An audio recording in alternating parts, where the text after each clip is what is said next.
creio que está tudo bem, que está todo mundo aí, e a gente passa então a meditar na palavra do Senhor, nessa palavra que nos transforma com o desejo, e esse é o meu desejo toda vez que meditamos na palavra, que ela nos transforme, que ela nos tire as vendas, tire as escamas, como fez o Senhor com Paulo depois do seu encontro com Jesus, que o Senhor tire as escamas dos nossos olhos através do seu Espírito, aplicando a palavra que é verdade à nossa vida.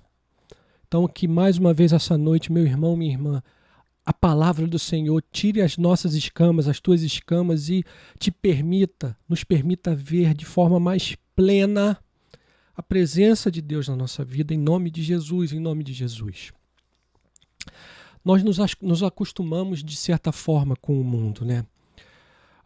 Nos acostumamos com a capacidade que a gente tem como humanidade de criar coisas boas, e com a evolução tecnológica fomos criando cada vez mais coisas boas que trouxeram condições melhores para a vida da humanidade, para a nossa vida. Certamente, mesmo aqueles que são mais pobres, e com isso não quero diminuir a importância da pobreza, nem o nosso compromisso com a justiça social, não é isso, mas até eles vivem de uma forma muito acima do que viviam os mais pobres de muitos anos atrás, de séculos atrás, que não tinham a menor condição de nada, nem encontravam pessoas que pudessem ajudá-los, porque também as outras pessoas não tinham nada. Mas enfim, a gente se acostumou a encontrar soluções para as coisas grandes ou pequenas, né? Para a maioria das nossas situações, nós nos acostumamos a encontrar na evolução tecnológica e nas condições de vida que temos hoje muito melhor, as respostas para a gente, desde a dor de cabeça até a peça da geladeira, ou uma bicicleta para nos ajudar no transporte. Tudo isso são coisas simples e são ainda mais simples para nós hoje em dia, com uma farmácia, uma loja de peças e uma bicicletaria, um ciclo, né? E que bom que a gente tem essa condição de vida melhor, de verdade. Que bom que a humanidade conseguiu construir tudo isso. Mas o que aconteceu é que nós passamos a acreditar, e talvez esse tenha sido o nosso erro, nós passamos a acreditar que do mundo viria a nossa paz. Nós passamos a acreditar que das coisas, que desse conforto, que toda essa evolução nos permite experimentar agora, de que disso tudo viria a nossa paz. Então o foco da nossa vida mudou para ter em vez de ser. Tem um livro de um pastor, acho que é Carlos Queiroz, se não me engano, pastor do Nordeste, que já teve algumas vezes na Igreja Betânia, não a nossa, mas a nossa igreja mãe, onde ele fala no título do livro, Ser é o bastante. Mas nós perdemos essa capacidade de perceber que ser é o bastante e mudamos o nosso foco para ter. Como nós começamos a entender que é nas coisas e no conforto que as coisas podem nos trazer que encontramos a nossa paz, nós passamos a procurar essas coisas. E o dinheiro passou a ser foco. Porque o dinheiro, ganhar mais dinheiro passou a ser foco, porque o dinheiro abria as portas para o acesso, abre as portas, na verdade, para o acesso a todas essas coisas. E o que aconteceu é que nesse processo, talvez até a igreja tenha se acostumado com tudo isso. A mensagem da igreja passou a ser sempre na direção do conforto e do bem-estar pessoal de cada um de nós. E Deus, então, passou a ser um meio e não um fim. Nós passamos a enxergar Deus e a aproveitar de Deus aquilo que poderia ser um meio para o nosso conforto, para a nossa paz, mas não um fim em si mesmo, onde nós poderíamos encontrar a paz verdadeira. E o que acontece então, para a nossa geração, vem a pandemia. Em pleno século XXI, uma pandemia atinge a todos nós. Todos nós fomos atingidos pela pandemia e ricos e pobres morrem. É claro que as estatísticas mostram, e isso é no mundo inteiro, que os pobres morrem em muito mais constância, em muito maior quantidade. Mas é um fato que ricos também têm padecido com a pandemia. Claro, uma doença que torna de novo todos nós iguais. ainda que, em muitas medidas, o acesso do pobre seja muito pior do que o acesso do rico, mas o que nós estamos vendo é o dinheiro não resolveu o problema. Então, aquele caminho que já era conhecido para mim e para você, de focar no dinheiro para a obtenção da paz, cai por terra. Porque, de forma muito dura, a gente vê que o dinheiro não resolveu o problema no limite da doença. E nem poderia.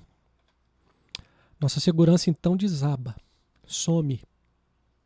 Porque nós colocamos nossas esperanças no mundo e percebemos que o mundo não pode resolver todos os nossos problemas, que o dinheiro não pode resolver todos os nossos problemas.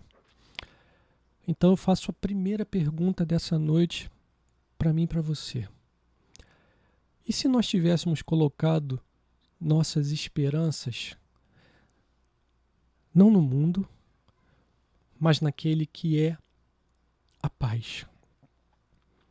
Olhe para a tua vida hoje. O que mais lhe falta?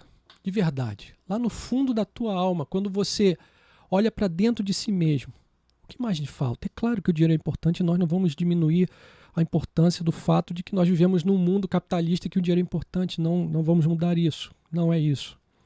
Mas quando a gente olha para dentro, para o mais profundo do nosso ser, quando a gente dá ouvidos de verdade aos nossos verdadeiros anseios, o que a gente encontra, o que a gente ouve? O que nós realmente desejamos, o que realmente é importante, o que realmente é importante para você. E é uma pena que nós precisássemos passar por tudo isso que nós temos passado para percebermos que apostamos no lugar errado. E por favor me entenda, não quero de forma nenhuma diminuir a dor da perda daqueles que perderam entes queridos, a dor daqueles que estão hospitalizados, que estão vivendo no limite dessa doença. Meu irmão, minha irmã, não me entenda dessa forma, não quero de forma nenhuma ficar alienado daquilo que grita ao nosso redor, de todos os impactos que a pandemia tem gerado a nós. Mas pelo menos eu creio que nós possamos perceber um aspecto positivo da pandemia. Nós nos voltamos muito mais para Deus. Nós nos voltamos muito mais para Deus. E nós estamos, então, desenvolvendo uma série de mensagens nesse início de ano sobre mais Deus, sobre termos mais Deus, a partir do conhecimento de seus atributos, de quem Deus é. Nós, então, estamos pensando, meditando numa série de mensagens que fala de mais Deus em 2021. E toda essa série tem como objetivo principal nos trazer de volta para o único lugar onde nós podemos nos esconder, onde nós podemos nos abrigar, onde nós vamos encontrar paz verdadeira. Deus. Esse Deus que é paz. Estamos então nessa série de mensagens meditando a partir da série do texto de Gálatas 5, onde Paulo fala do fruto do Espírito, daquilo que o Espírito é e que ele gera em nós. Amor, alegria, já falamos sobre isso. E hoje então quero meditar com vocês sobre Deus que é a paz. E para isso eu volto lá atrás, na história de Israel, naquele momento crucial onde a nação vivia o fim de uma geração, o fim de uma era. Aqueles que tinham trazido o povo do Egito, que tinham atravessado o deserto, conquistado a terra prometida, aqueles que tinham novamente colocado a nação de Israel na terra de Canaã, terra que o Senhor deu à nação. Aquela geração passou. E agora Israel vivia o tempo de uma geração que não conhecia aquela realidade dos seus antepassados. Não tinha visto os milagres de Deus, não tinha passado pelo deserto, não tinha passado pelas guerras, onde o poder de Deus foi o que tinha feito a nação ser vitoriosa, e era uma nação que não conhecia o Senhor daquela forma. Você pode conhecer tudo isso no livro de Juízes, onde o texto bíblico retrata esse momento. E ali no livro de Juízes, então, a nação que não conhecia Deus se afasta de Deus e da sua vontade e passa a viver conforme os seus desejos. Deus então passa a levantar homens e uma mulher que e colocá-los como liderança daquela nação, como juízes naquela nação. E é no chamamento de um desses homens, Gideão, que nós encontramos a expressão de que Deus é a nossa paz. Juízes capítulo 6, a partir do verso 22 até o 24. Viu Gideão que era o anjo do Senhor e disse: Ai de mim, Senhor Deus, pois vi o anjo do Senhor face a face. Porém o Senhor lhe disse: Paz seja contigo, não temas, não morrerás. Então Gideão edificou ali um altar ao Senhor e lhe chamou de O Senhor é Paz. Ainda até o dia de hoje está o altar em Ofra, que pertence aos abiesritas. O Senhor é paz. E ali, aquele texto, o Senhor é paz, é uma das expressões onde o nome de Deus é usado junto com o atributo. Nós temos Jeová Jireh, o Deus que provê, e aqui nós temos Jeová Shalom. O Senhor é paz. A gente está acostumado a ver paz como ausência de conflito. Paz é aquele tempo que nós não estamos em guerra, em conflito, seja com outra nação ou com outros seres humanos ao nosso redor. E é claro que esse é um aspecto da paz, a ausência de conflito, mas a paz que essa palavra shalom no hebraico quer trazer para nós, esse significado é muito mais amplo. A palavra shalom, ela aponta para algo que é completo. Algo que é completo. Também aponta, significa muito mais do que a ausência de guerra, mas significa inteireza, integridade e harmonia. Inteireza, integridade e harmonia. Ou seja, quando Gideão fala de Jeová Shalom, Gideão está falando daquele Deus que é completo em si mesmo. Daquele Deus que não tem falta de nada, daquele Deus que não precisa de mais nada do que a si mesmo, já é completo em si mesmo. Mas também Gideão quer falar sobre um Deus que é completamente íntegro e que não tem desordem. Um Deus onde há harmonia, onde todos os seus atos apontam para a harmonia. E é assim que Paulo vai nos ensinar mais à frente, ali em capítulo 14 da primeira carta aos Coríntios, quando ele diz que Deus não é de confusão, e sim de paz. Essa paz shalom tem esse significado de harmonia. E como diz o pastor, é um pastor, o Wayne Grudem, na sua teologia, dizer que Deus é paz quer dizer que ele é completo em si mesmo e que está apartado de toda confusão, desordem em seu ser. Os seus atos são bem ordenados e plenamente controlados. Deus é completo em si mesmo. E os seus atos são bem ordenados e plenamente controlados. Ou seja, nada do que acontece, nada do que Deus faz ou coloca em movimento tem como objetivo completar a Ele mesmo. Deus não criou um mundo com o objetivo de se completar. Deus não nos criou com o objetivo de se completar. E Deus não nos salvou com o objetivo de se completar, porque Ele é já completo em si mesmo. Além disso, nada do que Deus fez ou coloca em movimento, daquilo que Deus fez, faz e fará e coloca em movimento, vai apontar para desordem ou caos. Deus é paz, shalom, harmonia, ordem. O que significa para mim e para você, meu irmão, minha irmã? Ter mais Deus e mais paz em 2021 começa por crermos nessa realidade. Significa crer que nada daquilo que Deus faz tem como objetivo gerar confusão. Preste atenção nisso. Nós passamos por diversas situações em nossas vidas e estamos enfrentando uma muito grande e poderosa agora, que geram confusão em nós, em nossos seres, nas nossas mentes, nos nossos sentimentos. Claro que isso é verdade, mas preste atenção. Esse não é o objetivo final de Deus.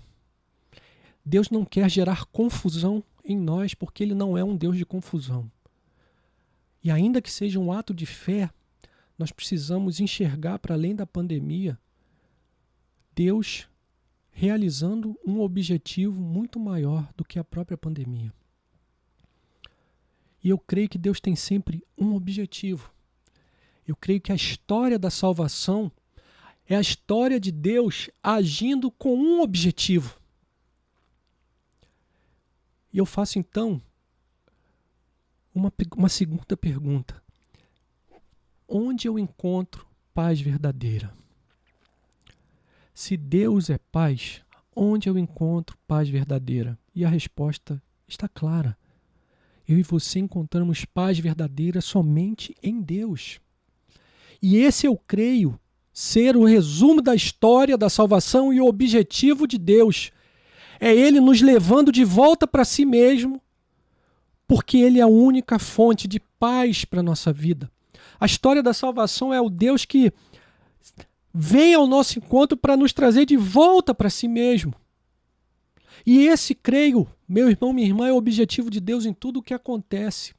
Nos levar mais para perto dele. Na verdade, nos trazer mais para perto, para junto dele.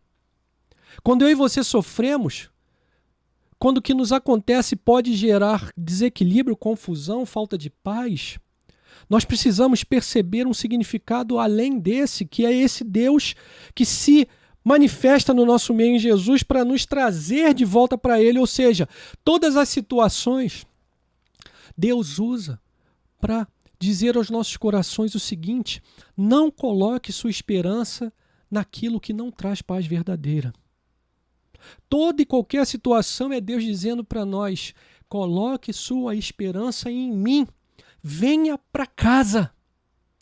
Coloque sua esperança em Deus, meu irmão, minha irmã, e volte para casa para você encontrar paz no meio de tudo isso que nós temos vivido, porque Ele é a paz e somente nele encontramos paz. Quando nós pensamos assim, nós começamos a entender aquilo que Paulo fala quando diz que todas as coisas colaboram para o bem daqueles que amam a Deus.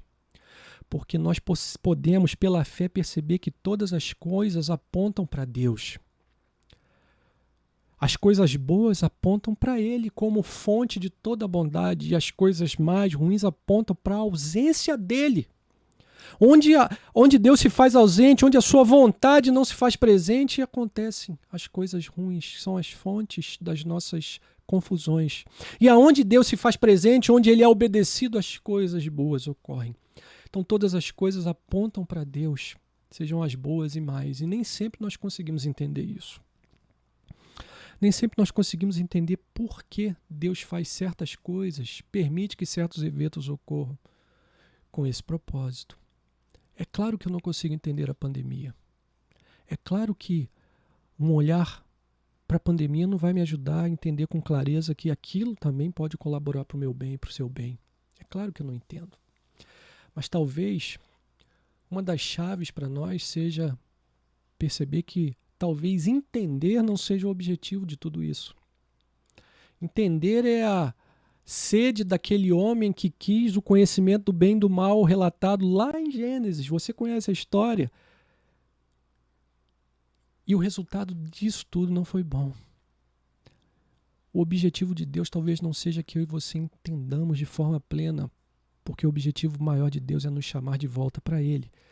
É nos levar mais para junto dEle mesmo. Ele que é a única fonte de paz verdadeira para mim e para você. Pensa comigo sobre aquela questão de entender. Há pouco tempo atrás, eu falo pouco como história da humanidade. É claro que para nós é muito tempo, mas há muito pouco tempo atrás, como história de humanidade, os homens não tinham a capacidade de entender por que a água fervia ou por que a água congelava. É claro que os homens perceberam que isso tinha uma relação com o calor. No calor extremo, a água evaporava. No calor, onde não havia calor, onde havia frio, a água congelava. Mas eles não conseguiam explicar aquilo. E o fato deles não conseguirem explicar, o fato deles não conseguirem entender, não fez com que eles não experimentassem, aproveitassem as consequências do gelo e do vapor, do cozimento e do gelo. Nem tudo vai ser explicado, mas nem por isso eu e você devemos deixar de aproveitar as consequências do que nós não conseguimos entender. A Bíblia diz que todas as coisas colaboram para o nosso bem. Nós não entendemos como isso se faz, mas nós podemos aproveitar o resultado disso, que é nos levar mais para perto de Deus em toda e qualquer situação. Será que você pode, meu irmão, minha irmã, se voltar mais para Deus na situação que você está vivendo agora, ainda que você não entenda? Será que você pode se voltar para esse Deus que é a paz, para que você encontre paz, mesmo no meio de tudo isso que você está vivendo agora? É isso que Ele faz. O tempo todo, em cada situação, Ele te chama de volta. Bem mais para perto de mim. Nem tudo vai ser explicado pela ciência. E eu não estou aqui afirmando que a ciência não é uma coisa boa, que ela é má, muito pelo contrário. Todo o conforto que temos hoje, que não é ruim em si mesmo, não é ruim em si mesmo, é resultado daquilo que a ciência nos permitiu criar para que melhorasse a nossa qualidade de vida. Além do mais, só existe ciência porque os homens são capazes de raciocinar e pensar em categorias racionais. E se os homens são capazes disso, é porque Deus lhes deu essa capacidade, ou seja, ciência é um dom de Deus. Creio nisso. Mas ela não vai explicar tudo. Pelo menos não agora. Assim como aquilo que o homem era capaz de explicar não permitiu que ele entendesse por que a água fervia, aquilo que eu sou capaz de explicar agora não me faz entender por que Deus usa todas as coisas, até as ruins, para o meu bem. Mas eu não vou deixar de experimentar a boa consequência daquilo que eu não consigo explicar. Ou seja, mesmo sem entender, preste atenção, mesmo sem entender por que Deus faz algumas coisas, experimente a consequência do seu plano para a sua vida. Experimente paz em saber que Ele mesmo, Deus é a fonte de toda a paz. Não tenta experimentar a paz em você mesmo, naquilo que você pode criar ou entender, porque você não tem capacidade de criar tudo e entender tudo, mas experimenta em Deus e na capacidade que Ele tem. Não de criar, claro que Ele tem, mas na capacidade que Ele tem de ser Ele mesmo. Nós precisamos parar de usar Deus como um meio para alguma coisa, para ter Deus como um fim em si mesmo. Ter paz é ter Deus. Ter paz é ter Deus. Então faço uma terceira pergunta-chave. Como eu posso encontrar paz em Deus? E é claro que nós todos queremos saber o como. Como eu faço para ter paz em Deus aqui nessa situação, naquela situação, nesse momento ou naquele momento? É claro que nós queremos saber o como, mas talvez o como não seja a pergunta-chave para mim e para você. Como Deus é a paz, a pergunta-chave não é como eu faço para ter paz, mas em quem eu encontro Deus e sua paz para nós. Em quem eu encontro Deus e sua paz para nós. E eis o texto bíblico primeiro do profeta Isaías, no capítulo 7, apontando em quem nós encontramos essa paz. Isaías, em sua profecia, vislumbrando o futuro muitos anos depois. A partir do verso 13 do capítulo 7. Então disse o profeta: ouvi agora, ó casa de Davi, acaso não vos bastas fastigardes os homens, mas ainda fatigais também ao meu Deus? Portanto, o Senhor mesmo vos dará um sinal. Eis que a virgem conceberá e dará à luz um filho e lhe chamará Emanuel. Emanuel é Deus conosco. A virgem conceberá e dará à luz a um filho e lhe chamará Deus conosco. E muitos anos depois, o relato desse acontecimento maravilhoso, Mateus capítulo 1, verso 18. Ora, o nascimento de Jesus Cristo foi assim. Estando Maria, sua mãe, desposada com José, sem que tivessem antes coabitado, ou seja, Maria ainda virgem, achou-se grávida pelo Espírito Santo. Mas José, seu esposo, sendo justo e não a querendo infamar, resolveu deixá-la secretamente. Enquanto ponderava nessas coisas, eis que lhe apareceu em sonho um anjo do Senhor, dizendo: José, filho de Davi, não temas receber Maria, tua mulher, porque o que nela foi gerado é do Espírito Santo. Ela dará à luz um filho e lhe porás o nome de Jesus, porque ele salvará o seu povo dos pecados dele. Ora, tudo isso aconteceu para que se cumprisse o que fora dito pelo Senhor por intermédio do profeta. Aquilo que Isaías viu no capítulo 7 e deixou registrado no capítulo 7 de sua profecia, Mateus registra o cumprimento no primeiro capítulo do seu evangelho. Eis que a virgem conceberá e dará à luz um filho, e ele será chamado pelo nome de Emanuel, que quer dizer Deus conosco. Isaías, na sua profecia também, falou sobre esse que seria Emanuel no capítulo 9, porque um menino nos nasceu, um filho se nos deu, o governo está sobre os seus ombros, e o seu nome será Maravilhoso, Conselheiro, Deus Forte, Pai da Eternidade, Príncipe do quê? Aleluia! Príncipe da Paz. Aquele Deus, Emanuel, Deus conosco, que Isaías previu. Isaías também disse que se chamaria Príncipe da Paz, e Mateus relata essa profecia no acontecimento do nascimento de Jesus, o Deus Emanuel, o Príncipe da Paz. Jesus é Deus conosco. Deus, a fonte de paz conosco, em quem? Na pessoa de Jesus, seu Filho, Deus Emanuel, o Príncipe da Paz. Presta atenção, meu irmão, minha irmã. Jesus é o grito de Deus dizendo paz. Jesus é o grito de Deus dizendo paz. Paz para nós, para mim e para você que andávamos longe. Paz, completude nele para nós que éramos seus inimigos. Paz na presença eterna do Criador e paz na terra aos homens por ele amados. Aleluia! Você quer ter paz?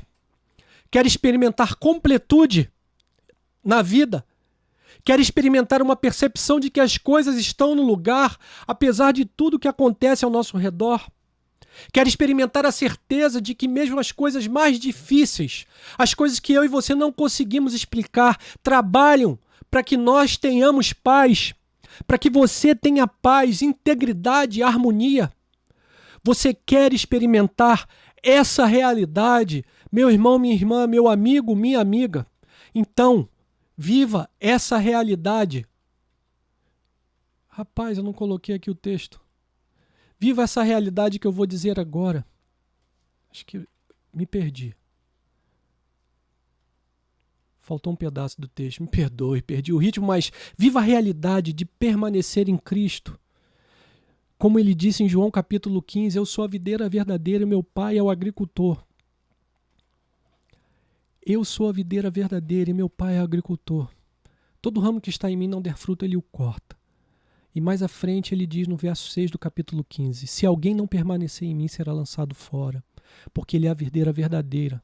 Quem permanece nele, esse dá muito fruto, porque sem ele nada podemos fazer. E no verso 33 do capítulo 16 ele diz, essas coisas vos tenho dito para que tenhais paz em mim. No mundo passais por aflições, mas tende bom ânimo, eu venci o mundo. Você quer ter paz, experimentar essa paz verdadeira? Permaneça em Jesus. Esteja em Jesus, faça dele sua morada, sua habitação. Então encontre paz nele, naquele que traz bom ânimo no meio das aflições, naquele que venceu o mundo e que então diz que com ele nós venceremos o mundo em paz. Você quer ter paz? Permaneça em Jesus. Mas para permanecer em Jesus há uma pergunta anterior. Você o tem? Jesus se tornou o seu maior amigo? Jesus se tornou para você Senhor e Salvador? Talvez você esteja experimentando confusão, cansaço e sobrecarga. Mas esse não é o plano de Jesus para você. Ele te convida a encontrar nele alívio. Mateus capítulo 11, verso 28. Vinde a mim, todos os que estáis cansados e sobrecarregados, e eu vos aliviarei. Vinde a mim, todos os que estáis cansados e sobrecarregados, e eu vos aliviarei. Você já foi a Jesus? Meu irmão, minha irmã, você já o confessou? Sim, confessar. Porque é assim que a Bíblia nos ensina que o recebemos. confessando. O apóstolo João, na sua primeira carta, capítulo 4, verso 15, aquele que confessar que Jesus é o Filho de Deus, Deus permanece nele e ele em Deus. Paulo vai falar no capítulo 10 da sua carta a Romanos, verso 9. Se com a tua boca confessares Jesus como Senhor e em teu coração creres que Deus o ressuscitou dentre os mortos, serás salvo. E finalmente o próprio Senhor Jesus diz, conforme relatado no capítulo 10 do Evangelho de Mateus, portanto, todo aquele que me confessar diante dos homens, também eu o confessarei diante do meu Pai que está nos céus. Você confessou a Jesus? Esse é o começo da paz. Em quem nós encontramos paz? Em Jesus. Naquele que nos convidou para estarmos com Ele. Convidou todos nós cansados e sobrecarregados para encontrarmos nele alívio. E a palavra ali tem o sentido de descanso, paz. Ele que é o príncipe da paz te convida para encontrar nele alívio, descanso para todas as coisas. Você já o confessou? Esse é o início de todo e qualquer mecanismo para encontrar paz verdadeira, que não depende das circunstâncias, não depende das coisas, não depende nem, meu irmão, minha irmã, da vida. Porque é uma paz que está estabelecida no doador da vida, naquele que inventou a vida e que disse que nós teríamos com ele vida eterna. Essa é a paz verdadeira, a paz que nem a morte pode nos tirar, e ela só está disponível em Jesus. Confesse-o hoje. E se você já o confessou, como nós lemos, permaneça nele. Isso quer dizer, permanecer quer dizer habitar em Jesus. Significa passarmos a viver todas as situações com ele. Significa ler todas as situações a partir dele, em quem permanecemos. Jesus, a pessoa de Jesus passa a ser aquela explicação que a ciência não pode nos dar. Jesus é a explicação para todas as coisas que mais importam na nossa vida. Jesus é a explicação de Deus para a minha vida e para a sua vida. Jesus, a sua vida, o seu exemplo, a forma como ele viveu, o seu ministério, morte e ressurreição, as suas palavras, a sua ação no mundo e a ação no mundo até hoje, é a explicação de Deus para mim e para você, para tudo aquilo que acontece em nossas vidas. Jesus, Príncipe da Paz, Emanuel, Jeová Shalom, é a paz de Deus para a minha vida e para a sua vida, e a explicação para todas as coisas. Ele é o começo e o fim da paz. Assim, ter mais Deus e mais paz em 2021 é ter mais Jesus em 2021. Não somente em 2021, é ter mais Jesus para a eternidade, para sempre. Assim, ouça a sua voz. Você quer ter mais paz? Confesse a Jesus. Permaneça nele. Como? Tendo intimidade com ele todos os dias. Conversando com ele todos os dias. Como? Lendo a Bíblia e orando. Coisas simples, mas que nós nos esquecemos ou deixamos de viver e experimentar porque achamos que precisamos de algo a mais. 7 passos para alguma coisa, 5 meios disso, a fórmula secreta. Não existe isso, já está dado desde a vinda de Jesus. É estar com ele, permanecer nele, é conversar com ele todos os dias, é ouvir a sua voz todos os dias através da sua palavra e responder a ele em oração todos os dias. Somente assim nós vamos entender, ele é a explicação de Deus, as coisas que nos acontecem, conforme nós o conhecermos mais, por vida que anda com ele. Tenha Jesus na sua vida. Ele é a resposta de Deus, é o grito de Deus para a paz verdadeira e a explicação de Deus para todas as coisas. Ele é a paz. Em nome de Jesus, encontre nele paz para a sua vida, meu irmão, minha irmã.